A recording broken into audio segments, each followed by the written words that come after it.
just a quick review of the Wilson Tour Slam Adult Recreational Tennis Racket. So this is a great racket, I think, for the beginning tennis player. One reason is because it's got this oversized 110 square inch head to give you a nice margin of error. So let's face it, it's just down to geometry. The bigger the size is of the head, better chances you are of actually hitting the ball. So just know that. The other important thing is it has these stop shock pads near the throat of the racket.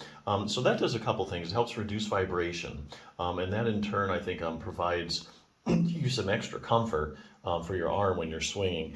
So as you hit the ball, you're going to get vibration down the racket, and then it'll travel up your arm. So the less vibration gets to your wrist, your elbow, and your shoulder, the less chance you are of having any kind of injuries. That's really important. Last thing to know is the grip size is 4.5 inches, so know that. So if you do play a lot of tennis, tennis players are notorious for having shoulder problems and rotator cuff tears. So I want to bring up one other quick resource, the 6-minute torn rotator cuff solution for seniors.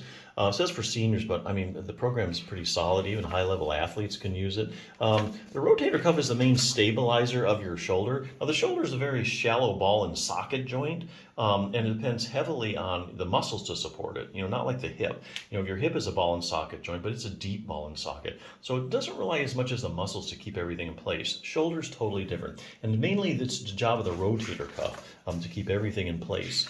The ball adheres tightly to the socket. So it just goes over like, a little bit of anatomy. But this is a great question and answer point. If you have kind of a rotator cuff tear, what are the symptoms of a rotator cuff tear? Are there any arm maneuvers that might indicate I have a rotator cuff tear? What imaging tests are used to diagnose a tear? Where does it tear at? It goes over other things like, are there different kinds of tears? Here's a great one. I have a rotator cuff tear and I'm in a lot of pain. I need surgery, right? Well, not necessarily, and I'll tell you why. This is a very evidence-based book, and each one of these is a study. So what they've done is they've taken people with groups of people that have maybe 100 people that have rotator cuff tears. And what they do is they measure the size of the tear, and then they also do a pain scale. So they see, how bad are you hurting? And what they try and do is they try and correlate how big the tear is to pain levels. Now, you would think the bigger the tear, the more pain you're in, but that's actually not what they find. They actually find lots of people with big tears that have very little pain, and actually people with small tears that are in a lot of pain. And then there's the fact that some people even have a rotator cuff tear that are walking around that have no pain. So basically, there's not a lot of correlation between your tear size and your pain level, so you don't want to jump into surgery just based upon your pain. Other things, what will happen if I just leave my rotator cuff tear alone? Does a rotator cuff tear set me up having shoulder arthritis? That's interesting. Here's probably the most important. How does exercise compare to surgery when it comes to treating my torn rotator cuff?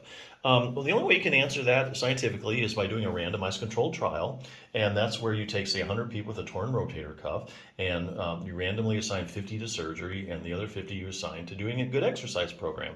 Then you follow them over 6 months, a year, 2 years, and you find out who did better over time, the people that had surgery, the people that just did the exercise program. Make a long story short, you end up at the same place.